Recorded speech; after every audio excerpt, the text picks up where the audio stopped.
श्री विज्ञानी रामायण, सत्यधर्माची गाथा, श्री विज्ञान कथा. सत्यधर्माची गाथा, श्री राम विज्ञान कथा. सतीशाची रचना, श्रीराम विज्ञान कथा.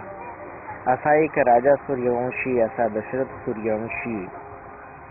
दशरथ सत्यवादी, सत्यस्नेही, शूरवीर दशरथ सत्य अयोध्याही. आकाशलोक, स्वर्गलोक, पृथ्वीलोक, मानवलोक, पाताळलोक, दानवलोक, दशरथ तिन्ही लोकी कीर्तिमान. दशरथ तिन्ही लोकी शक्तिमान. श्रीलंकेत झालेला रावण जन्म, जणू अवतरला राक्षस जन्म. दशानन रावण, राक्षस दानव, विद्वान रावण होता अर्धमानव. विज्ञान दशाननाचे सांगायचे आहे, सत्यार्थाचे गोड विज्ञानी उकलायचे आहे. विज्ञान सांगते, वास्तव बोलते, डोक्यात डोके विचारांचे असते. एका डोक्यात दशानन असते. विद्वान रावण ते एक आनंद, सत्यवादी रावण ते एक आनंद. असत्यवादी रावण ते एक आनंद, सत्यधर्मवादी रावण ते एक आनंद. अधर्मी रावण ते एक आनंद.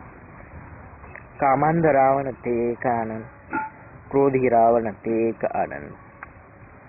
माया मोहित रावण ते एक आनंद. अहंकारी रावण ते एक आनंद. मत्सरी रावण ते एक आनंद. प्रेमळ रावण ते एक आनंद. लोभी रावण ते एक आनंद. दयावान रावण ते एक आनंद. शिवभक्त रावण ते एक आनंद. शक्तिभक्त रावण ते एक आनंद. पंडित रावण ते एक आनंद. ज्ञानी विज्ञानी रावण ते एक आनंद. शूरवीर रावण ते एक आनंद. राक्षसी विचार रावण ते एक आनंद. दानवी आचार रावण ते आनंद. शास्त्र सांगते, ज्ञान विज्ञान बोलते, मानवास एकच आनंद असते. दशानन एकाच आनंदात असते.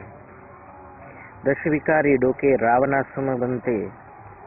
मानवात दानव, मानवात राक्षस, मानवात देव, हे त्रिगुण मानवात संचित आहेत.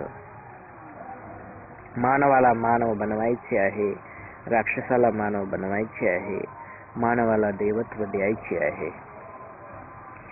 या विज्ञान कथेत माझ्या राक्षसही जेव्हा बनतील ईश्वर, मानव दानव असतील ईश्वर, असत्य जेव्हा सत्यवादी बनेल,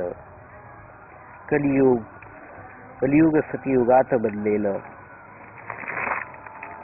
रावणाने जो अमानवी धुमाकूळ माजवला, रावणाने जो सत्यधर्म इथे बुडवला,